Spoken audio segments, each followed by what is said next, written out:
Assalamu alaikum. I am Muhammad Sood, Bachelor of Computer Science from Virtual University of Pakistan. This is class number 8, Window Form Application in Visual Studio .NET Framework.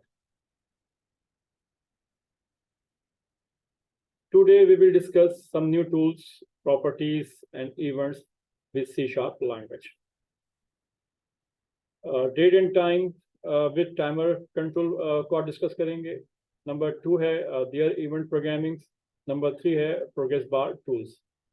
तो इन 3 topics को आज हम cover करेंगे, specially date and time with timer control और उसके जो events हैं और उसके साथ प्रोग्रेस बार को भी देखेंगे. अच्छा, याद रखिएगा कि डेट एंड टाइम का जो कॉन्सेप्ट है ये हर एप्लीकेशन के अंदर इस्तेमाल किया जाता है और इसका बहुत बड़ा रोल है किसी भी डेस्कटॉप एप्लीकेशन के लिए या वेब एप्लीकेशन के लिए कहीं पर भी इस्तेमाल करेंगे. तो आज हम कुछ टेक्निक देखेंगे कि डेट एंड टाइम को किस तरह से हमें यूज़ करना है.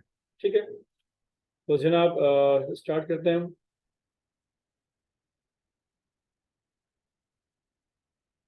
सबसे पहले आप विजुअल स्टूडियो .NET फ्रेमवर्क में आ जाइए. आप इसको ओपन कर लीजिए.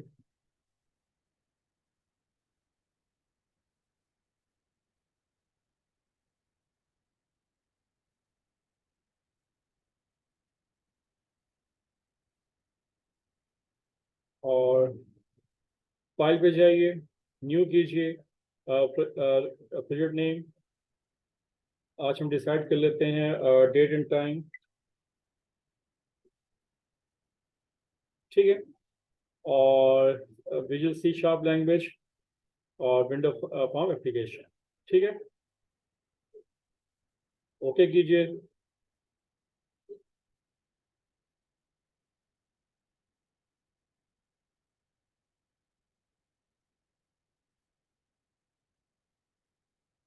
ये आपके सामने फॉर्म है. इस फॉर्म पे हम चंद टूल्स ले लेते हैं लेबल्स के. लेबल टूल्स ले लीजिए फर्स्ट. इसकी प्रॉपर्टी सेट कर लें आप. फॉन्ट्स का साइज 20 रख लीजिए आप. ठीक है, इसी को आप कॉपी कर लें. कंट्रोल की प्रेस कीजिएगा और ड्रैग एंड ड्रॉप कर लीजिए. एक एंड चेंज. ठीक है, ये लेवल 1 है, ये लेवल 2 है और ये लेवल 3 है. ठीक है जनाब, इनके नाम रख लेते हैं. लेवल 1 का नाम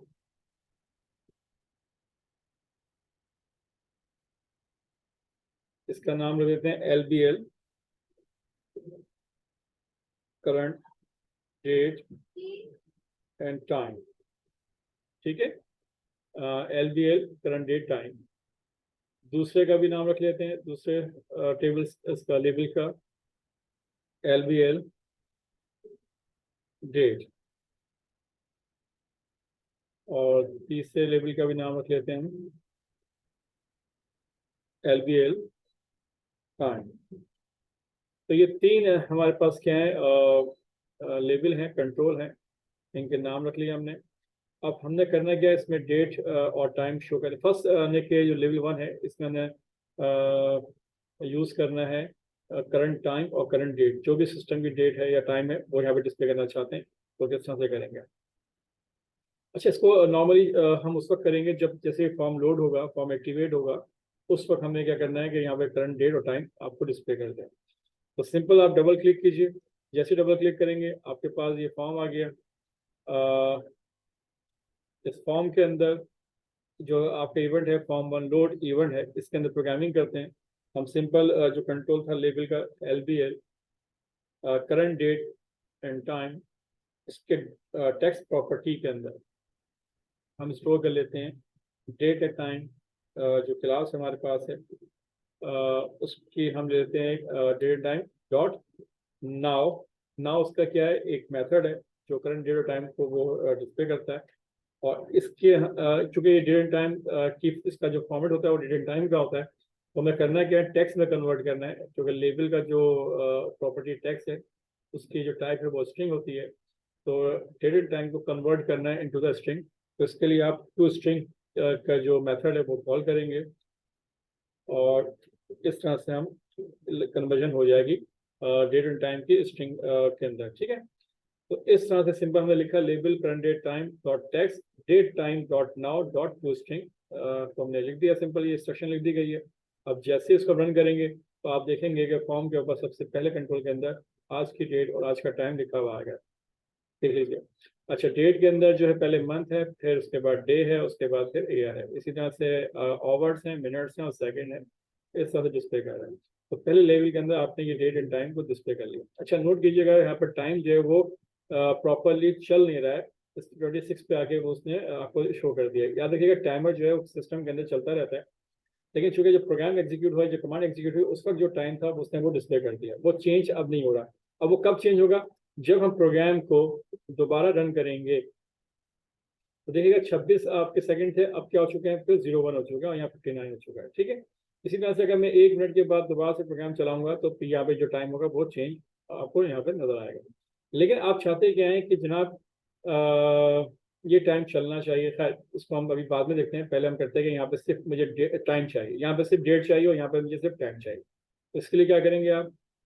सिंपल, इसके लिए आपने इसी मेथड को यूज़ करना है।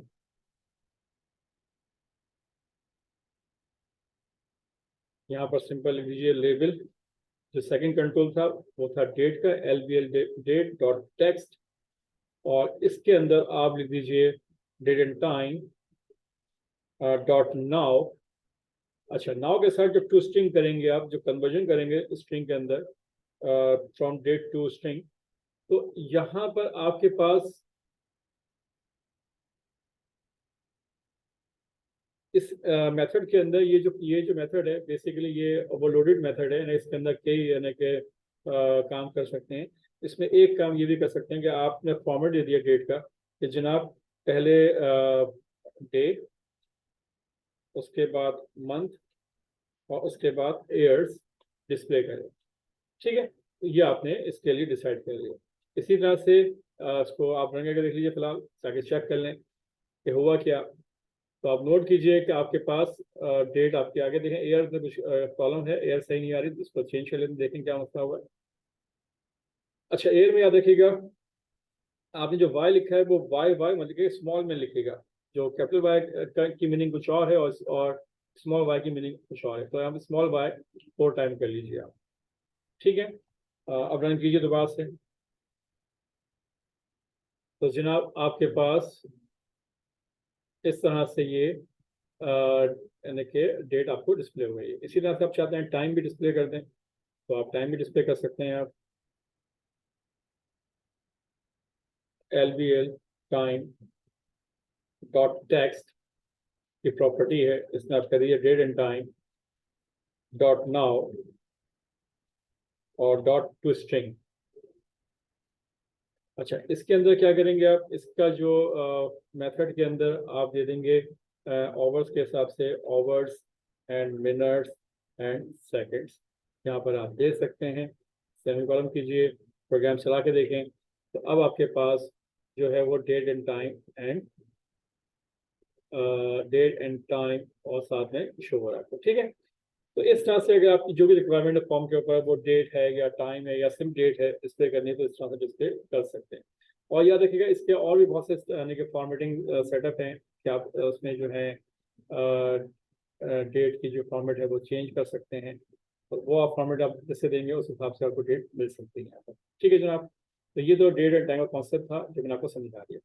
अब मसला याद है कि जो टाइम है वो टाइम चल नहीं रहा, प्रॉपरली रन नहीं हो रहा है, यानी कि आपको फॉर्म के ऊपर जब जब तक फॉर्म रन है उस वक्त भी आपको चाहिए कि टाइम जो है वो चलता हुआ आपको नजर आए, ताकि आप देख सकें। तो फिर आप क्या करेंगे आप? तो यहाँ से शुरू होता है मल्टीटास्किंग का कॉन्सेप्ट, यानी कि कहीं पे कोई ऐसा कंट्रोल होना चाहिए जो यानी कि प्रोग्रामिंग का कंट्रोल जो ऑटोमेटिकली वहाँ पे जाए, उस इवेंट प्रोग्रामिंग में जाए, वहाँ पे जो भी स्टेटमेंट लिखी है उसको वो एग्जीक्यूट करे और बाकी जो काम है उसको भी करता रहे। यानी कि हर 1 सेकंड के बाद या हर हाफ सेकंड के बाद जो है वो उस कंट्रोल को या उस इवेंट को जो है वो एग्जीक्यूट होना चाहिए। तो ये काम कैसे करना होगा? तो इसके लिए आप एक काम करें, वो ये कि सबसे पहले तो आप डिज़ाइन फेज पे आइए, और डिज़ाइन फेज के अंदर यहाँ पर टूल्स के अंदर आपके पास एक कंट्रोल होगा। वो ये तो नॉर्मल कंट्रोल थे आपके। इसी तरह से यहाँ पे कुछ स्पेशल कंट्रोल भी हैं, जैसे कि कंटेनर है, मेन्यू एंड टूल बार्स हैं, डेटा है, और एक यहाँ पर एक कंपोनेंट्स। तो कंपोनेंट्स में क्लिक करेंगे तो यहाँ और बहुत सारे क्या हैं आपके पास कंट्रोल्स हैं, बहुत सारे टूल्स हैं जो कि डेस्कटॉप एप्लीकेशन में इस्तेमाल किए जा सकते हैं और किसी भी एप्लीकेशन में इस्तेमाल किए जा सकते हैं। तो यहाँ पर हम यहाँ पर देखिएगा सबसे लास्ट में एक ऑप्शन होगा, एक टूल होगा, वो है टाइमर का। कंपोनेंट्स के अंदर सबसे लास्ट में टाइमर, इस टाइमर को आप फॉर्म के ऊपर ड्रैग कर लीजिए। जैसे फॉर्म पे ड्रैग करेंगे तो देखेंगे ये फॉर्म पे नहीं आता क्योंकि बिहाइंड द वर्क काम कर रहा होता है प्रोग्राम फॉर्म के ऊपर। तो यहाँ पे देखें टाइमर का एक जो यानी कंट्रोल है वो इस फॉर्म के साथ अटैच हो गया। इसको चूज कीजिए। इसको चूज करने के बाद आपने क्या किया कि इसकी प्रॉपर्टी सेट कर ली। इसकी दो प्रॉपर्टीज है जो स्पेशली आपने सेट करनी होंगी, एक है इंटरवल टाइम और एक है आपका इनेबल। सबसे पहले आप इनेबल पे चाहिए और इनेबल में जाकर इसको ट्रू कर लें। ट्रू कर लेंगे तो ये जो टाइमर का जो कंट्रोल है ये ट्रू हो गया है। अब ये परफॉर्म करेगा। जब भी फॉर्म एग्जीक्यूट होगा, प्रोग्राम एग्जीक्यूट होगा, तो बिहाइंड द टाइमर कंट्रोल जो है वहाँ पर जो भी इंस्ट्रक्शन होगी, हर यहाँ पर जो टाइम सेट किया हुआ इंटरवल टाइम 100 मिली सेकेंड, हर 100 मिली सेकेंड के बाद वो जो कंट्रोल होगा वो एग्जीक्यूट होगा और उसके अंदर जो भी इंस्ट्रक्शन होगी वो रन होगी, एग्जीक्यूट होगी। ठीक है, इसको हम चाहें तो हम चेंज भी कर सकते हैं। फॉर एग्जाम्पल इसको मैं चेंज कर लेता हूँ, जस्ट लाइक 1000 मिली सेकेंड। 1000 मिली सेकेंड मीन्स 1 सेकेंड। ठीक है, ये 1000 कर लिया मैंने। तो इसका जो इंटरवल टाइम है वो 1000 है। और यहाँ पर जो आपने इनेबल है उसको आपने ट्रू कर लिया। अब आपने करना क्या, अब आपने इस टाइमर के अंदर डबल क्लिक कीजिए और डबल जब क्लिक करेंगे तो इसका इवेंट जो बिहाइंड द कोड है वो ओपन हो जाएगा, इवेंट प्रोग्रामिंग, वो है टाइमर 1.टिक। ठीक है जनाब, इसके अंदर करते गए, इसके अंदर ये लाइन जो लास्ट लाइन है आपकी लेबल टाइम पर, इसको क्या कर लें आप, कॉपी कर लें। यहाँ से आप कंट्रोल से कॉपी कीजिएगा और यहाँ पेस्ट कर लें फिलहाल। अच्छा, पेस्ट करने के बाद जब आपने इसको पेस्ट किया है तो जनाब यहाँ पर आपने कहा है कि ये जो टाइमर के अंदर जब कंट्रोल आएगा 1 सेकंड के बाद, तो ये टाइम को दोबारा से डिस्प्ले करेगा। जब दोबारा से डिस्प्ले करेगा तो उस वक्त जो टाइम चेंज हो चुका होगा सिस्टम के अंदर वो आपको स्क्रीन के ऊपर डिस्प्ले करके दिखाएगा। जनाब उसको एग्जीक्यूट करते हैं और चेक करें जनाब। तो जैसे प्रोग्राम आपका रन होगा तो आप नोट कीजिएगा आपके सामने देखें टाइमर आपके पास आ रहा है। अच्छा देखें, जो लास्ट कंट्रोल है वो चेंज होता हुआ नजर आ रहा है, जो फर्स्ट कंट्रोल है वो चेंज होता हुआ नजर नहीं आ रहा है। इसलिए वो जो आपने कंट्रोल जो फर्स्ट लिखा हुआ है वो लिखा हुआ है फॉर्म लोड करते वक्त। तो फॉर्म लोड करते वक्त उसने एक ही उस वक्त जो डेट और टाइम था वो उसने डिस्प्ले कर दिया, लेकिन जो थर्ड कंट्रोल था वो आपने क्या कहाँ कॉपी कर दिया, वो कॉपी कर दिया आपने टाइमर टिक के इवेंट्स के अंदर। तो कंट्रोल जो है ऑटोमेटिकली जो है वहाँ पर वो जाएगा कंट्रोल और उस स्टेटमेंट को एग्जीक्यूट करेगा और रन करेगा। तो वहाँ पे जो करंट टाइम और डेट, जो करंट टाइम होगा वो जो चेंज होगा वो आपको स्क्रीन पर डिस्प्ले करता रहेगा हर 1 सेकंड के बाद। ठीक है।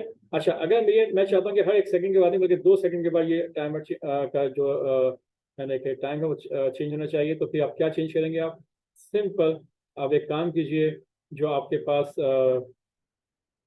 टाइमर का जो टाइमर है, इसकी प्रॉपर्टी में जाके जो इंटरवल टाइम 1000 है इसको आप कर लें 3000। जब 3000 करेंगे तो इसका मतलब क्या है कि 3 सेकंड के बाद ये जो टाइमर टिक का जो इवेंट है यहाँ पर प्रोग्रामिंग कंट्रोल जाएगा, जाने के बाद उस स्टेटमेंट को वहाँ जितनी भी स्टेटमेंट को एग्जीक्यूट करेगा तो 3 सेकंड के बाद करेगा। ठीक है, तो इसको हम चेक करते हैं। अब आप नोट कीजिएगा जो यहाँ पे जो टाइम सेकंड है 3 था, 3 के बाद देखिए यहाँ पे क्या है 16 आया, 16 के बाद क्या आएगा 19 आएगा, 19 के बाद क्या आएगा जनाब 21 आएगा, 22। तो इस तरह से हर 3 सेकंड के बाद जो है आपका टाइम चेंज होता हुआ नजर आ रहा है। तो इससे आपको ये अंदाजा हो गया कि टाइमर टिक का जो इवेंट प्रोग्रामिंग कंट्रोल है, प्रोग्रामिंग कंट्रोल जो वहाँ पे हर 30 सेकंड के बाद जाएगा और वहाँ पे लिखी हुई जो भी स्टेटमेंट होगी, जो भी आपने वहाँ पे काम किया होगा उसको वो एग्जीक्यूट करेगा, उसको रन करेगा उसको कमांड्स को। ठीक है, तो ये आपको कॉन्सेप्ट यहाँ पे क्लियर हो गया। तो फिलहाल इसको हम कम से कम टाइम रख लेते हैं, जैसे लाइक इसको हम 1 सेकंड ही रख लेते हैं। तो 1 सेकंड रखने का मतलब ये है कि आपका जो इंटरवल टाइम है वो क्या होना चाहिए, वो टाइमर के अंदर आप इसको रख लीजिए 1000 कर लीजिए। ठीक है, हर 1 सेकंड के बाद प्रोग्रामिंग कंट्रोल जो है इसके अंदर जाकर वहाँ पर मौजूद जो इंस्ट्रक्शंस हैं, स्टेटमेंट है, उनको वो एग्जीक्यूट करेगा हर 1 सेकंड के बाद। ठीक है, तो दोबारा रन कीजिए प्रोग्राम को, देखें हर 1 सेकंड के बाद चेक करेगा। ठीक है, तो यहाँ तक बात क्लियर हो गई। ओके, तो यहाँ तक तो आपने डेट एंड टाइम को समझ लिया कि किस तरह से डेट एंड टाइम डिस्प्ले कर सकते हैं और किस तरह से अपनी क्लॉक को या टाइम को हम कंटिन्यूसली हम उसको रन कर सकते हैं। अब आइए हम लेके चलते हैं प्रोग्रेस बार पर।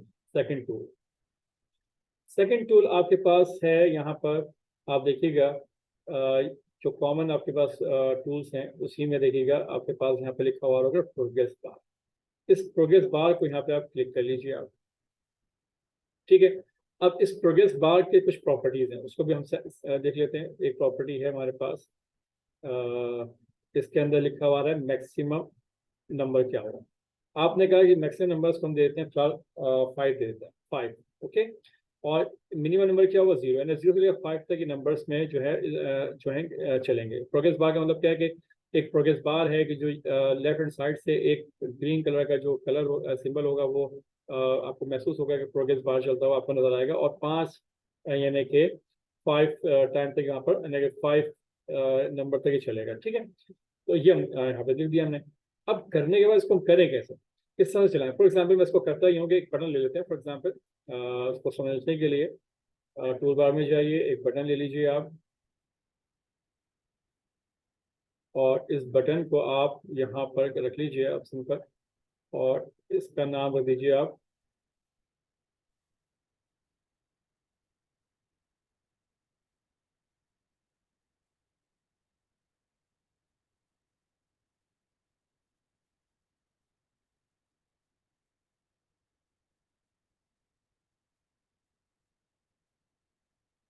रनिंग, या उसमें सिंपल लिख दें इंक्रीमेंट प्रोग्रेस बार, सिंपल।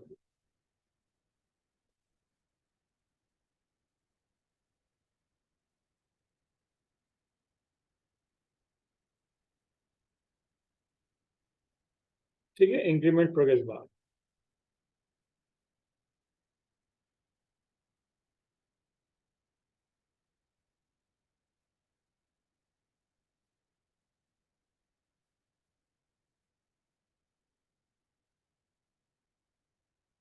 ठीक है जनाब।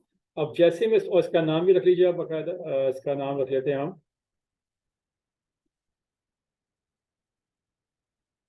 बटन इंक्रीमेंट प्रोग्रेस बार, ठीक है। ये इसका नाम रख लिया हमने। अब हमने करना है क्या है कि जब इस बटन पे क्लिक करें तो ये प्रोग्रेस बार जो है वो उसमें इंक्रीमेंट होना चाहिए। तो इस पर डबल क्लिक कीजिए इस बटन के ऊपर, और इस बटन के ऊपर जो क्लिक किया इसका नाम है बटन इंक्रीमेंट प्रोग्रेस बार। अच्छा, इसका नाम हमने जो प्रोग्रेस बार है इसका कोई नाम रखा है हमने, देख लीजिए चेक किए। इसका हमने कोई नाम नहीं रखा हुआ, इसका नाम रखा हुआ है प्रोग्रेस बार ही है जो बाय डिफॉल्ट नेम है। आप चाहें तो इसका नाम भी आप कुछ चेंज करना चाहें चेंज कर सकते हैं, लेकिन फिलहाल मैंने इसको ये नाम रखा है प्रोग्रेस बार। इसको यूज करके देखते हैं। अच्छा, इस पर डबल क्लिक कीजिए किसके ऊपर, बटन के ऊपर, और यहाँ पर आप लिख दीजिए जनाब कि प्रोग्रेस बार 1 डॉट, इसकी जो प्रॉपर्टी है वो वैल्यू, और इस वैल्यू में क्या शो कर दें, इस वैल्यू में स्टोर कर देते हैं। सपोज करें हम एक वेरिएबल दे देते हैं ए दे दिया अंदर, ठीक है। अच्छा, मसला क्या होगा कि चूंकि अभी ए वेरिएबल आपने लिया हुआ नहीं है तो इसलिए वो आपको यहाँ पर यानी कि डिस्प्ले नहीं करेगा। आप यहाँ पे लिख देते हैं इंटीजर ए, और इसकी वैल्यू क्या कर दिया आपने 1 कर दिया, ठीक है। और आप चाहते हैं यहाँ पे ए में क्या होता है, इंक्रीमेंट होता है। जब भी इस बटन को दबाएं तो ए में इजाफा हो जाए, और ए में इजाफा होगा तो उस ए की वैल्यू यहाँ पे इसके साथ सेट हो जाए उसकी वैल्यू के अंदर। तो प्रोग्रेस बार जो है उसकी वैल्यू 1 हो जाएगी। फिर जब दोबारा क्लिक करेंगे तो इसकी वैल्यू 1 की वैल्यू 2 हो जाएगी। तो ये इसका 2 डिस्प्ले करेगा। लेकिन इसमें एक इशू अभी आएगा, वो आपको मैं समझाता हूँ क्या होगा। आप पहले इसको रन कीजिए आप। तो जनाब टाइमर तो खैर में चल रहा है, उसको आप छोड़ने फिलहाल। अभी आप समझेंगे प्रोग्रेस बार है और ये आपका जो है इंक्रीमेंट प्रोग्रेस बार बटन है। जैसे ही मैं इस पर क्लिक करूंगा तो ए की वैल्यू क्या हो जाएगी, 1 हो जाएगी। जैसे ही 1 होगी तो यहाँ पे देखें आपके सामने ये जो है कलर जो है आपको नजर आया कि इसमें एक हुआ। दोबारा प्रेस करेंगे तो कोई फर्क नहीं आया। रीजन इज कि इस ए की वैल्यू जो है वो चेंज नहीं हुई है, या अगर चेंज हुई थी जब क्लिक करने के बाद तो दोबारा से ए की वैल्यू क्या हो गई, 1 हो गई है। तो आप क्या करें, इस वेरिएबल्स को जो यहाँ डिक्लेयर किया इसको यहाँ से इसको कट कर दीजिए आप, और इसको टॉप के ऊपर जो क्लास आपने जो प्रोग्राम स्टार्ट हुआ इसकी क्लास, इस क्लास के अंदर इसको आप डिक्लेयर कर दें वेरिएबल।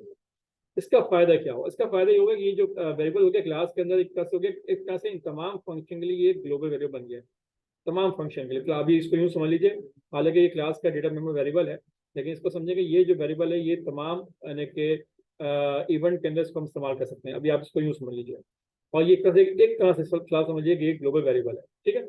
नोट कर लीजिए कि ये हर फंक्शन में इसको मैं इस्तेमाल, हर इवेंट के अंदर इसको इस्तेमाल मैं कर सकता हूँ। इसको अभी इस तरह समझिएगा, इंशाल्लाह आगे चल के हम पूरे क्लास के कॉन्सेप्ट को समझेंगे कि क्लास बेसिकली होती क्या है, इसमें डेटा मेंबर वेरिएबल्स कौन कौन से होते हैं, उनको बाद में डिस्कस करेंगे, ठीक है। अच्छा, अब आपने कहा ए वेरिएबल डिक्लेयर कर लिया, करने के बाद आप जब बटन को क्लिक करेंगे, क्योंकि पूरे क्लास का एक वेरिएबल हो गया है, तो जब आप इस बटन पे क्लिक करेंगे ए की वैल्यू, तो ए की वैल्यू क्या हो जाएगी? 1 हो जाएगी। जब 1 हो जाएगी तो उसके हिसाब से इसकी वैल्यू 1 होगी, तो उसके हिसाब से आपको एक प्रोग्रेस बार में एक जो पॉइंट है वो आप देखेंगे वो बढ़ जाएगा। जब बटन इंक्रीमेंट प्रोग्रेस बार या सेकंड टाइम क्लिक करेंगे तो क्या होगा? उससे ए की वैल्यू 2 हो जाएगी, तो फिर उसकी प्रोग्रेस बार की वैल्यू क्या हो जाएगी? 2 हो जाएगी, तो फिर वो प्रोग्रेस बार आपको बढ़ता हुआ नजर आएगा। तो इसको रन कीजिए, आप देखिए। अब आप नोट कीजिएगा, इंक्रीमेंट प्रोग्रेस बार पे क्लिक कीजिए, देखें ये, ठीक है। उसके बाद एक दफ़ा और क्लिक कीजिए, सेकंड, उसके बाद एक और दफ़ा क्लिक कीजिए, उसके बाद एक और दफ़ा क्लिक कीजिए। इसी तरह से आप अब एक दफ़ा और क्लिक करूंगा तो अब ये एरर देगा, क्योंकि आपने मैक्सिमम वैल्यू क्या रखी हुई है? 5 रखी हुई है। जैसे ही क्लिक करेंगे तो अब ये एरर आपको दे सकता है, ठीक है जनाब। इसने क्या कर दिया? आपको एरर में शो कर दिया, क्योंकि आपने इसकी वैल्यू रखी थी आपने 5, और आपने एक दफ़ा और क्लिक किया तो वो जो उसकी वैल्यू है वो उससे इंक्रीज की 5 से, उसने एरर दे दिया, ठीक है। ये बात समझ लीजिए लॉजिकली।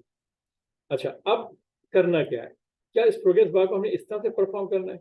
नॉर्मली प्रोग्रेस बार को इस तरह से परफॉर्म नहीं किया जाएगा, ठीक है। तो क्या करें? अच्छा, एक नॉर्मली समझने के लिए मैं यहाँ पे कंडीशन लगा देता हूँ कि इफ, कि अगर progress bar 1, sorry progress bar नहीं, ए इक्वल टू, अगर ये 5 हो जाए तो क्या कर दें? ए को दोबारा से क्या कर दीजिए? आप 0 कर दीजिए,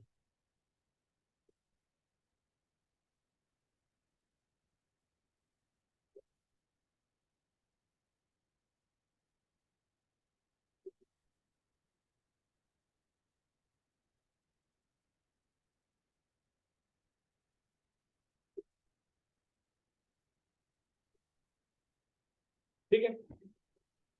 तो जनाब अब इसको प्रोग्राम को चला के देखते हैं कि किस तरह से क्या होगा। रन कीजिए, इसको स्टॉप कीजिए और रन करके देखें आप। नोट कीजिएगा, इंक्रीमेंट प्रोग्रेस बार पे क्लिक कीजिए एक दफ़ा, उसके बाद सेकंड टाइम, फिर एक और दफ़ा, फिर सेकंड टाइम, इस तरह से करते रहिए तो ये, और फिर दोबारा देखें 0 हो गया, फिर क्लिक कीजिए, फिर इस तरह से करते रहेंगे तो ये चलता रहेगा, ठीक है। तो ये तो सिंपल कॉन्सेप्ट क्लियर किया। लेकिन प्रोग्रेस बार को नॉर्मली इस तरह से यहाँ पे इस्तेमाल नहीं किया जाएगा, ठीक है। तो करना किस तरह से? इसको इस्तेमाल करते हैं टाइमर के अंदर। किस तरह इस्तेमाल करें टाइमर के अंदर? आप टाइमर के अंदर क्या करें? उस वेरिएबल ए को जो आपने यहाँ लिखा था, यहाँ पर क्या कर लें? इंक्रीमेंट कर लें, यानी ए प्लस प्लस यहाँ लिखें, ठीक है। क्योंकि आप वेरिएबल आप ऊपर क्लास में डिक्लेयर कर चुके हैं, तो ये वेरिएबल सब तमाम यानी कि इवेंट्स के लिए क्या है, जो इवेंट यहाँ पे यूज की है, यहाँ पे है, इवेंट कह लीजिए या मेथड कह लीजिए, उन सब के लिए यहाँ पे क्या है? एक्सेसिबल है। तो ए की वैल्यू यहाँ पे क्या हो जाएगी? 1 हो जाएगी। उसके बाद आप यहाँ पे क्या कर दें? यहाँ पे कह दीजिए प्रोग्रेस बार डॉट वैल्यू क्या हो जाए? चेंज हो जाए, इक्वल टू ए। जो ए की वैल्यू होगी वही जो है प्रोग्रेस बार की वैल्यू हो जाएगी। लेकिन ये काम जो टाइमर टिक ने किया, ये काम अब आपको बटन पे क्लिक करना नहीं पड़ेगा, बल्कि ये काम ऑटोमेटिकली हर एक सेकंड के बाद होता रहेगा, ठीक है। और जैसे ही 5 रहने के टाइम तक ये जो यानी कि वैल्यू आएगी, तो वहां तक वो आएगा, और उसके बाद वो एरर देगा। एरर इसलिए देगा कि जब ए की वैल्यू 6 हो जाएगी, क्योंकि आपने प्रोग्रेस बार की वैल्यू जो है वो आपने सिर्फ 5 रखी हुई है, तो 5 सेकंड के बाद प्रोग्राम जो है वो उसमें एरर आ जाएगा, ठीक है। प्रोग्राम को रन कीजिएगा, देखें, चेक करें, नोट कीजिएगा। प्रोग्रेस बार देखें 1 2 3 4 5 के बाद अब ये एरर दे देगा, ठीक है। यहाँ तक बात समझ में आ गई? 5 सेकंड के बाद, 5 सेकंड के बाद प्रोग्राम जो है आपका रुक जाएगा, टर्मिनेट हो जाएगा, एबनॉर्मली एरर आ जाएगा। इसकी वजह ये कि वो जैसे ही इंक्रीमेंट वैल्यू जो होगी आपकी, वैल्यू जो है वो 5 से अबव होगी, तो वो इसमें एरर दे देगा। तो इसको भी उसी तरह से मैनेज कर सकते हैं। सिंपल हम कह सकते हैं जनाब कि जैसे ही इफ ए की वैल्यू क्या हो जाए 5 हो जाए तो क्या करते हैं जनाब, ए की वैल्यू दोबारा से क्या करते हैं, 0 कर दें। सिंपल आप ये कह सकते हैं। ठीक है, तो इसको हम कंडीशन लगा लेते हैं यहाँ पर और ये काम नहीं इस तरह से कर लिया। अब प्रोग्राम को एग्जीक्यूट करें तो जो प्रोग्रेस बार है वो ऑटोमेटिक चलता जाएगा, 5 सेकंड के बाद दोबारा से वो 0 हो जाएगा। ठीक है, रन कीजिए,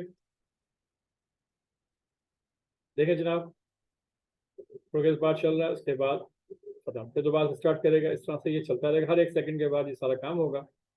और अच्छा नोट कीजिएगा ये टाइमर की स्पीड इतनी वो स्लो क्यों चल रही है, इसकी वजह क्या है कि मैंने यहाँ पर जो है वो 2 सेकंड का इसमें इंटरवल टाइम जो दे रखा है वो मैंने 3000 दे रखा है। उसको सही कर लीजिए फिलहाल आप। तो किस तरह से करेंगे इसको, आप टाइमर को सेट करना है आपने। तो टाइमर को सेट करने का तरीकाकार ये होगा कि टाइमर पे जाइए, इसकी प्रॉपर्टी में जाइए और यहाँ पे जो इंटरवल टाइम इसका है 1000, यानी 1 सेकंड के बाद यहाँ पे आता है और वो चेंज होता है। ठीक है, सही दिया हुआ आपने, उसमें कोई मसला नहीं है। प्रोग्राम दोबारा चला के देखें।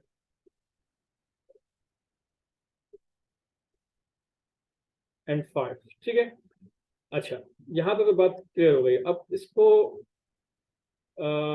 एक काम ये करते हैं कि क्या हमें यही काम करना है इस प्रोग्रेस बार से, सिंपल। ठीक है, तो प्रोग्रेस बार को हम क्या करते हैं, एक नॉर्मली करते हैं कि हर 5 सेकंड के बाद 5 सेकंड के बाद 0 ना हो जाए, बल्कि एक नया फॉर्म जो नई एप्लीकेशन है वो ओपन हो जाए, वो स्टार्ट हो जाए। तो किस तरह से हम कर सकते हैं, तो इसका सिंपल तरीका ये होगा,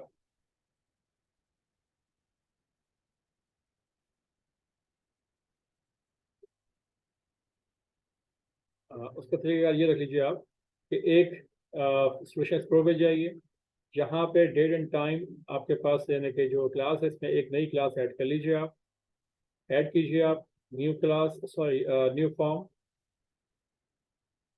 ठीक है, एक नया फॉर्म इसमें ऐड कर लीजिए आप, ये फॉर्म 2 होगा।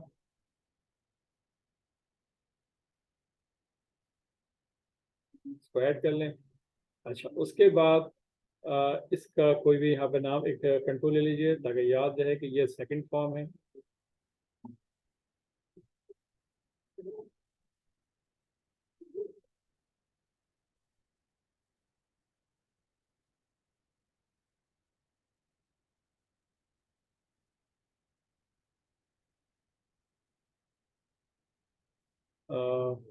इसके टेक्स्ट में लिख दीजिए आप सिंपल,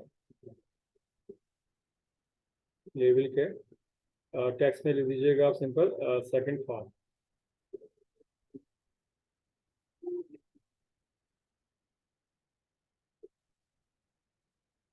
ठीक है, तो ये आपने लिखा हुआ क्लास।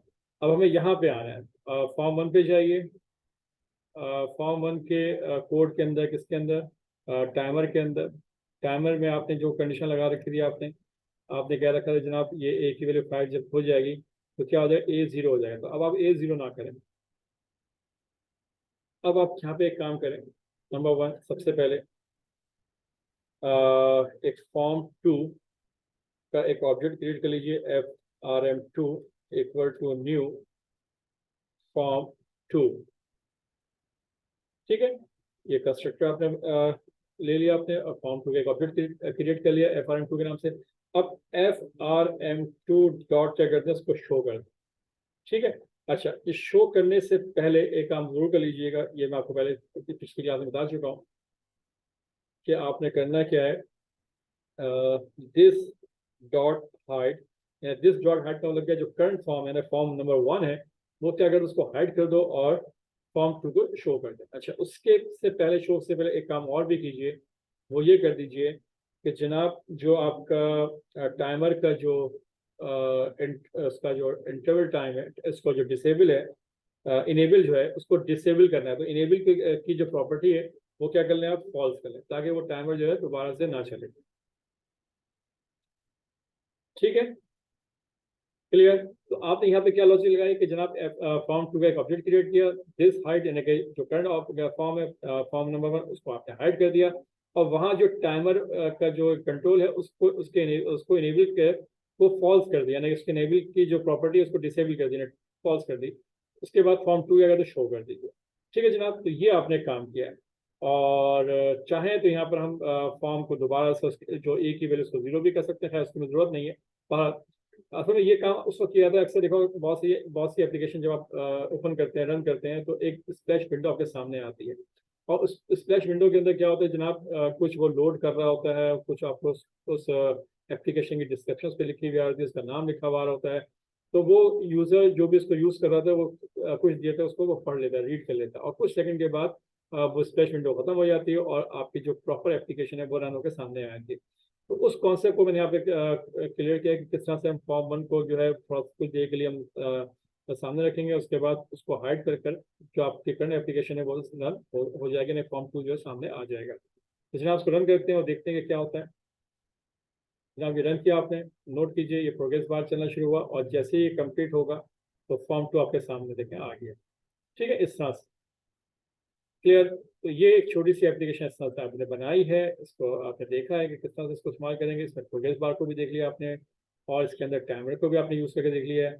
और याद रखिएगा इस पूरे कॉन्सेप्ट को, अगर इस टेक्निक को समझें, प्रोग्रामिंग टेक्निक को, इसको यूज़ करते हुए आप डिफरेंट लैंग्वेज के अंदर, डिफरेंट फ्रेमवर्क के अंदर आप ये सारा काम कर सकते हैं। ये प्रोग्रामिंग टेक्निक है, और ये टेक्निक हर लैंग्वेज के अंदर, हर फ्रेमवर्क में इसी तरह से होती है। बस उस लैंग्वेज के हिसाब से आपको कुछ कमांड्स चेंज लिखनी पड़ेंगी, अदरवाइज कॉन्सेप्ट जो है, प्रोग्रामिंग टेक्निक जो है वो यही रहेगी, इसमें कोई खास तब्दीली नहीं होगी।